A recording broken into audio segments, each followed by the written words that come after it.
Welcome to learning lab. সঙ্গে আছি আমি হাসান ইবনে কায়েস। আজকে আমরা রাইট ফর্ম অফ ভার্বের ক্লাস 3টি নেব। আজকের ক্লাসে আমরা শিখব ভার্বের সাথে কখন আইএনজি হয়। চলো দেরি না করে আমরা স্টার্ট করে ফেলি আজকের ক্লাসটি। ওকে, রুল 1, প্রিপোজিশনের পরে ভার্ব আইএনজি বসে, তবে প্রিপোজিশন অর্থাৎ টু এর পরে ভার্ব বেস বসে। আর এই টু প্লাস ভার্ব বেসকে আমরা একসাথে বলি ইনফিনিটিভ, অর্থাৎ এটি নাউনের মতো কাজ করে। ওকে, আমরা কয়েকটা এক্সাম্পল দেখলে বিষয়টি ক্লিয়ার হয়ে যাব। যেমন you need to do the work in time. এখানে কি বসবে? এই যে প্রিপোজিশন টু, টু বসলে কি বসবে? ভার্ব আইএনজি বসবে নাকি ভার্ব বেস বসবে? অর্থাৎ ডুটাই বসবে অ্যান্সার। ওকে, এখন second example, after dash solve the problem I felt relaxed. এখানে আফটার একটা কিন্তু প্রিপোজিশন, এটা আমাদেরকে মাথায় রাখতে হবে। আফটার কিন্তু টু প্রিপোজিশন না, তাহলে আমাদের রুলস ওয়ানের মধ্যে পড়তেছে। যেমন প্রিপোজিশন প্লাস ভার্ব আইএনজি, আফটারের পরে কোনো ভার্ব থাকলে তার সাথে আইএনজি যুক্ত হয়, অর্থাৎ এখানে সলভ আছে, হয়ে যাবে সলভিং। সেন্টেন্সটা হবে এরকম, after solving the problem I felt relaxed. তাহলে আমরা বুঝলাম যে টু এর পরে ভার্বের বেস ফর্ম বসে এবং অন্যান্য প্রিপোজিশন যেমন আফটারের পরে ভার্ব আইএনজি সলভিং হয়ে বসেছে। তাহলে এই ধরনের আরও দুইটা এক্সাম্পল আমরা যখন প্র্যাকটিস করব তখনই আমরা বিষয়টা পুরোপুরি ক্লিয়ার হয়ে যাবে। চলো দেখি। যেমন you are not allowed without dash. এখানে কি বসবে? তোমরা তাড়াতাড়ি অ্যান্সারটা কমেন্ট বক্সে কমেন্ট করে ফেলো। ওকে, এখানে বসবে উইদাউট, কিন্তু একটা প্রিপোজিশন, যেহেতু প্রিপোজিশনের পরে ভার্ব আইএনজি বসে তাহলে পারমিটে কি হবে? Permitting, PERMITTING, permitting. ওকে, এবার হচ্ছে fourth question, you went to the market to dash buy a shirt. এখানে বাই এর কোন ফর্মটা বসবে? তাহলে আমরা দেখতেছি ড্যাশের আগে কি আছে? একটা টু, টুটার টু প্রিপোজিশনের পরে কি বসে? ভার্বের বেস ফর্ম বসে, অর্থাৎ বাই যেটা আছে বাই বসবে, অর্থাৎ he went to the market to buy a shirt. এখন এই রুলসটার কিছু নোটস আছে। যেমন প্রিপোজিশনের পরে ভার্বের সাথে আইএনজি যুক্ত হলে তা জিরান্ড হয়ে যায়। আমরা জানি ভার্বের সাথে যখন আইএনজি যুক্ত হয় তা জিরান্ড হবে অথবা তা পার্টিসিপল হবে। ঠিক আছে, যেহেতু প্রিপোজিশনের পরে যদি ভার্বের সাথে আইএনজি যুক্ত হয় তাহলে সেটি হবে জিরান্ড অথবা নাউন, অর্থাৎ জিরান্ডই কিন্তু নাউনের মতো কাজ করে। এখন প্রিপোজিশনের পর নাউন করাই মূল কথা, এটা হচ্ছে আমাদের সেকেন্ড রুল। ঠিক আছে, তাহলে আমরা একটা এক্সাম্পল দেখলে বিষয়টি ক্লিয়ার হয়ে যাবে আরও। তাহলে চলো একটা এক্সাম্পল দেখে ফেলি। We are not allowed without permission. Okay, we are not allowed without dash. ড্যাশের মধ্যে পারমিশনের কোন ফর্মটা বসবে? ওকে, এই ড্যাশটার মধ্যে দুটো দুটো ওয়ার্ডই বসতে পারে। একটা হচ্ছে পারমিটিং, অর্থাৎ পারমিটের সাথে আইএনজি যুক্ত, অথবা পারমিশন। দুটো ওয়ার্ডই কারেক্ট, কিন্তু আমাদেরকে বুঝতে হবে এখানে আমরা কোনটা লিখব, কেন আমরা ইয়ে করব। ওকে, একটা জিনিস ক্লিয়ার করে দিই, permission is a also noun. Okay, যেহেতু পারমিশন হয় নাউন, পারমিটিংও নাউন, তাহলে আমরা দুটোর যে কোনো একটা বসালেও আমাদের সেন্টেন্সটা কারেক্ট হবে। আমরা যদি এখানে পারমিটিং না বসিয়ে পারমিশন বসে তাহলেও আমাদের সেন্টেন্সটা 100% কারেক্ট। কারণ আমাদেরকে মাথায় রাখতে হবে ভার্বের সাথে আইএনজি যুক্ত হলে তার জিরান বা নাউন হয়, কিন্তু প্রিপোজিশনের পরে। তাহলে প্রিপোজিশনের পরে যেহেতু নাউন করাই আমাদের মূল কথা, তাহলে আমরা প্রিপোজিশনের পরে যদি পারমিশনও দিই তাহলে আমাদের সেন্টেন্সটা কারেক্ট হবে, কারণ permission is a noun. Okay, rule 2, কিছু ফ্রেজ বা ওয়ার্ড এর পর ভার্বের সাথে আইএনজি হয়। সে ওয়ার্ড বা ফ্রেজগুলো হলো would you mind, can not help, be use to, get use to, with a view to, look forward to, prefer to, devoted to, addicted to, subjected to, cannot bear, feel like, etc. ওকে, আমি যারা চাকরি প্রার্থী অথবা admission candidate যারা আছেন আমার ভিডিওটা এই মুহূর্তে দেখতেছেন, তাদের জন্য একটা গুরুত্বপূর্ণ এই ওয়ার্ডগুলোতে গুরুত্বপূর্ণ কয়েকটা ওয়ার্ড আমি দেখিয়ে দিতে পারি। যেমন would you mind, can not help, get use to, with a view to, look forward to, prefer to, এই কয়েকটা ওয়ার্ড বিভিন্ন ভর্তি পরীক্ষা অথবা চাকরির পরীক্ষায় আসে। এর মধ্যে উল্লেখযোগ্য আরও দুইটি ওয়ার্ড হচ্ছে with a view to, look forward to and would you mind. তাহলে আমরা জানলাম যে এই শব্দগুলোর পরে একটা ভার্বের সাথে আইএনজি বসে। যেমন Jafar is looking forward to dash you. আমরা একটু আগে জানলাম যে টু প্রিপোজিশনের পরে শুধু ভার্বের বেস ফর্ম বসে, কিন্তু যখন লুকিং ফরওয়ার্ড টু শব্দটা বসবে তখন কি বসবে? ভার্বের সাথে কি হবে? আইএনজি হবে। গুড। যখন লুকিং ফরওয়ার্ড টু বসবে তখন ভার্বের সাথে আইএনজি হয়। তাহলে আমার সেন্টেন্সটা কীরকম হবে? Jafar is looking forward to seeing you. ঠিক আছে, okay. I went shopping with a view to buy a dress. এখানে টু এর পরে ভার্বের বেস ফর্ম বাই হওয়ার কথা ছিল, কারণ আমরা একটু আগেও একটা বাই বসিয়ে এসেছি, রাইট? তাহলে এখানে বাই বসবে না। কেন বসবে না?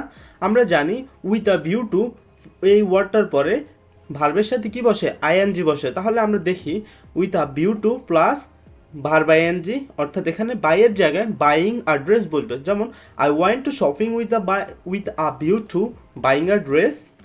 Good, okay. একটা জিনিস তোমাদেরকে বলে রাখি, এখানে যে ফিল লাইক, আমরা জানি ওয়ান্ট শব্দের অর্থ হচ্ছে চাওয়া। এই ওয়ান্টকে আমরা বলতে পারি উড লাইক হিসেবে। যেমন I would like go to school, আমি স্কুলে যেতে চাই। I feel like go to school, আমি স্কুলে যেতে চাই। I feel like going to school হবে, কারণ আমরা জানি ফিল লাইকের পরে কি হয়? ভার্ব আইএনজি হয়। গুড। তাহলে আমরা জানি ফিল লাইক মানে হচ্ছে আমরা যেটাকে ওয়ান্ট বলি অথবা উড লাইক ব্যবহার করি যে কাজে, অর্থাৎ চাওয়ার ক্ষেত্রে, রাইট? ঠিক আছে, আমরা এবার থার্ড রুলতে যাই। যেমন থার্ড রুলের দুইটা অংশ আমি করলাম। একটা হচ্ছে সিন্স বা পরের পর সময় উল্লেখ থাকলে সেন্টেন্সটি প্রেজেন্ট পারফেক্ট কন্টিনিউয়াস টেন্স হয়। এছাড়াও সেন্টেন্সে যদি হাউ লং থাকে, অর্থাৎ হাউ লং দ্বারা স্টার্ট হয় কোয়েশ্চেন, তাহলে বাক্যটি প্রেজেন্ট পারফেক্ট কন্টিনিউয়াস টেন্সে হয়। যেমন আমরা ফর এক্সাম্পল বলতে পারি ইট ড্যাশ রেইন। আমাদের শূন্যস্থানে রেইনের কোন ফর্মটা বসবে আমার কাছে সেটা জানতে চেয়েছে। Since last Tuesday. ওকে, এখানে ড্যাশটার মধ্যে রেইনের কোন ফর্মটা বসবে? ওকে, যেহেতু এটা কি একটা সময় উল্লেখ করতেছে, last Tuesday, since last Tuesday, তাহলে এখানেও বসবে ইট হ্যাজ বিন রেইনিং। কারণ প্রেজেন্ট পারফেক্ট কন্টিনিউয়াস টেন্স অনুসারে স্ট্রাকচারটা হয় এমন, has been plus verb ING, অর্থাৎ যে ভার্বটা থাকে তার সাথে আইএনজি যুক্ত হয়। Okay, it has been raining since last Tuesday. এবার হাউ লং দিয়ে কোয়েশ্চেনটাও দেখে ফেলি। How long you dash stay here, অর্থাৎ শূন্যস্থানে স্টে এর কোন ফর্মটা বসবে? হিয়ার। ওকে, তাহলে আমরা দেখি অ্যান্সারটা হবে এরকম, how long have you been staying here. এখানে ইউ সাবজেক্টের আগে হ্যাভ চলে গিয়েছে, কারণ আমরা জানি যখন কোনো সেন্টেন্সকে কোয়েশ্চেন করা হয় ওইটা WH কোয়েশ্চেনের পরে অক্সিলারি ভার্ব বসে, তারপর অক্সিলারি ভার্ব এখানে হ্যাভ, তারপর সাবজেক্ট বসে, তারপর অন্যান্য ভার্বগুলো বসে, তারপর অবজেক্টটা থাকে। ওকে, যেমন how long have you been staying here. Okay, আমরা রুল 4 দেখি। রুল 4টা হচ্ছে সিম্পল সেন্টেন্সে দুটি ভার্ব থাকলে, কয়টি ভার্ব? মনে রাখবা, দুইটি ভার্ব থাকলে শেষের ভার্বের সাথে আইএনজি যুক্ত হবে যদি সেন্টেন্সে সাবজেক্টের কর্ম সম্পাদনের কোনো উদ্দেশ্যই না থাকে। তবে সিম্পল সেন্টেন্সে দুটি ভার্ব থাকলে শেষের ভার্বটি ইনফিনিটিভ হবে যদি সেন্টেন্সে সাবজেক্টের কার্য সাধনের উদ্দেশ্য থাকে। তাহলে আমরা দেখি, I saw someone dash a picture draw. ড্যাশের মধ্যে ড্র এর কোন ফর্মটা বসবে? আমি কাউকে দেখেছিলাম কি আঁকতে, একটা ছবি আঁকতে। তাহলে এখানে ড্র না বসে কি বসবে? ড্রয়িং বসবে। এখানে কি সাবজেক্ট আই কাজ করতেছে সামওয়ান, তাহলে এখানে ড্রয়িং বসবে। ওকে, এবার দেখি last month I went two DMC. Last month I went two DMC, আমি কোথায় গিয়েছিলাম? ডিএমসিতে গিয়েছিলাম। ড্যাশ মাই কলেজ, আমার কলেজকে দেখতে। Last month I went two DMC, এখানে যেহেতু আমি আমার কলেজকে দেখার জন্য গিয়েছিলাম, অর্থাৎ আমি কার্য সম্পাদন করেছি, তাহলে বলতে পারি last month I went two DMC to visit my college. যেহেতু দুইটা কাজে আমি সাবজেক্ট করেছি, তাহলে এখানে টু প্লাস ভার্বের বেস ফর্ম বসবে, অর্থাৎ টু ভিজিট হবে। ওকে, রুল 5টা দেখি চলো। হোয়াইলের পরে ভার্ব আইএনজি হয়, তবে হোয়াইলের পর যদি সাবজেক্ট থাকে তারপরের অংশটি ফার্স্ট কন্টিনিউয়াস টেন্স হয়। ভার্ব কিন্তু আইএনজি ছাড়তেছে না, তাই না? ওকে, তাহলে আমরা দেখি ফর এক্সাম্পল হিসাবে, while dash take dinner she received the phone. এখানে হোয়াইলের পরে যেহেতু কোনো সাবজেক্ট নেই, তাহলে আমরা কি দেখি হোয়াইলের পর ডিরেক্ট ভার্ব আইএনজি, অর্থাৎ এখানে টেকের পরিবর্তে বসবে কি taking. While taking dinner she received the phone.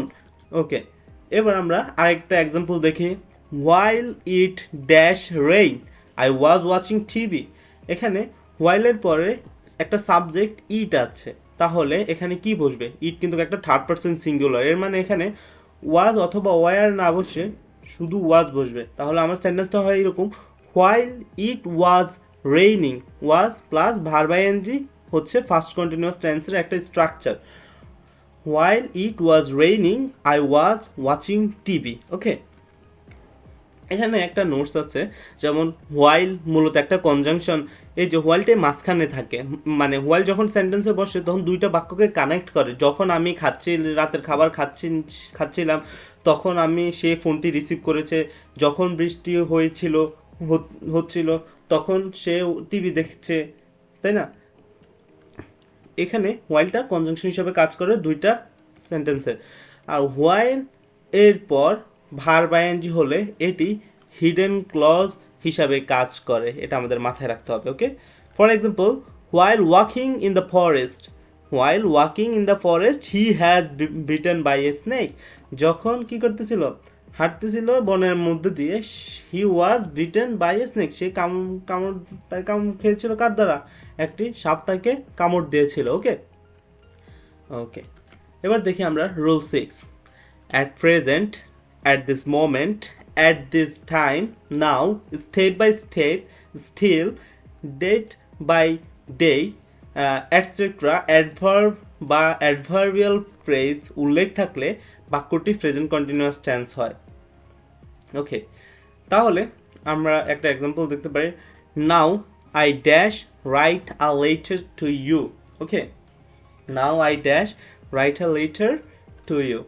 তাহলে এখানে আমরা কি দেখতেছি, নাও, এই যে ওয়ার্ডগুলোর মধ্যে একটা নাও শব্দ আছে কি নাও, অর্থাৎ এই শব্দগুলোর পরে কোনো ভার্ব বসলে, অর্থাৎ এই অ্যাডভার্বিয়াল ফ্রেজগুলোর পরে কোনো ভার্ব বসলে সেটার সাথে আইএনজি হয়, অর্থাৎ প্রেজেন্ট কন্টিনিউয়াস টেন্সে বাক্যটি হয়ে থাকে। ওই বাক্যটি প্রেজেন্ট কন্টিনিউয়াস মানেই তো verb ING, am is are plus verb ING, right? Okay, now I am writing, অর্থাৎ আই একটা সাবজেক্ট, আই এর পরে এম অক্সিলারি ভার্ব, তারপর verb ING, I am writing a letter to you. Okay, am writing, I'm the answer to. Second question হচ্ছে, the price of essential commodities dash increase day by day. ওকে, যে পণ্যসমূহ, প্রয়োজনীয় নিত্য পণ্যসমূহ, ওইগুলোর দাম দিন দিন কি করছে, বাড়ছে। এখানে ডে বাই ডে, আচ্ছা এখানে আমরা একটা কারেকশন হবে, at present, at this time, now, step by step, still, এখানে ডেই হবে, এখানে ডেট হবে না, DAY, day by day, etcetera. Okay, the price of essential commodities is increase day by day. Okay, is increasing day by day, increase হবে না, আমাদেরকে মাথায় রাখতে হবে। কি মাথায় রাখবো? at present, at this moment, at that time, now, step by step, day by day ইত্যাদির পরে বা সেন্টেন্সটি কি হয়, অর্থাৎ ইত্যাদি বাক্যে থাকলেও ওই বাক্যটি কি হয়, প্রেজেন্ট কন্টিনিউয়াস টেন্সে হয়ে থাকে। ওকে, রুল 7টা দেখি, অনেক সময় নেক্সট যুক্ত অ্যাডভার্ব, অর্থাৎ next day, next week, next month, next year থাকলে বাক্যটি অর্থগতভাবে ফিউচার ইনডিফিনিট টেন্স হলেও তা প্রেজেন্ট কন্টিনিউয়াস টেন্সে হয়।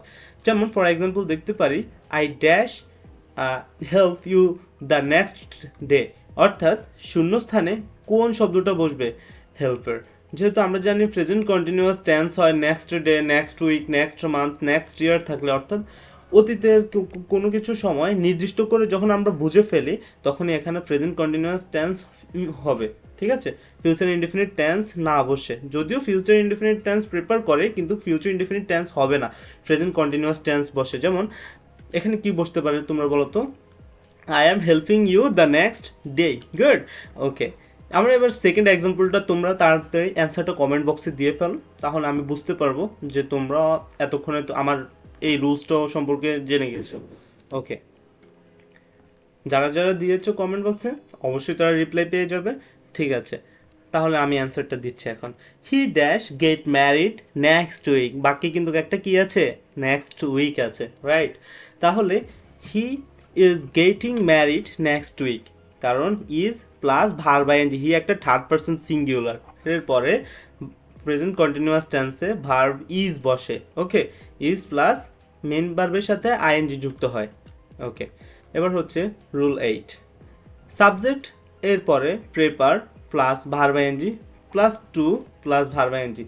প্রেপারের পরে ভার্ব আইএনজি বসে, টু এর পরেও ভার্ব আইএনজি বসে, এটা একটা এক্সেপশনাল স্ট্রাকচার, অর্থাৎ টু এর পরেও এক্ষেত্রে ভার্ব আইএনজি বসে। যেমন আমরা দেখি হি প্রেফার্স, এটা কিন্তু এই কোয়েশ্চেনটা কিন্তু অনেক পরীক্ষায় আসে, ঠিক আছে? যেমন হি প্রেফার্স রিডিং টু রাইটিং, কারণ প্রেফার্সের পরে ভার্ব আইএনজি বসে, অনেকে কনফিউজড হয়ে যায় কারণ শেষে একটা আইএনজি আছে। শূন্যস্থানটা বেশিরভাগ দুই জায়গায় দিয়ে থাকে, রিড টু রাইট ড্যাশ, এখানেও একটা শূন্যস্থান দিয়ে থাকে। ওকে, তাহলে আমাদের হবে he prefers reading to writing. Okay, যেমন we prefer dash leave the place rather than to stay more, এটা হচ্ছে আমাদের সেকেন্ড রুলস অনুযায়ী পড়ছে। যেমন সাবজেক্ট প্লাস প্রেফার, অর্থাৎ প্রেফারের পরে টু বসবে, তারপর হচ্ছে be one rather than to plus ভার্বের বেস ফর্ম, অর্থাৎ to leave.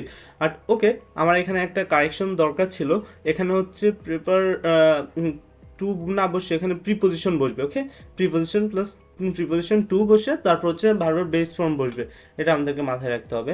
Prefer to leave than the place rather than to stay anymore. Okay, যারা ভিডিওটি দেখছেন তারা লাইক শেয়ার ফলো দিয়ে আমাদের সঙ্গে থাকুন। দেখা হবে নেক্সট ক্লাসে রাইট ফ্রম ভার্বের ক্লাস 4 নিয়ে। ততক্ষণ পর্যন্ত সঙ্গে থাকুন। আল্লাহ হাফেজ।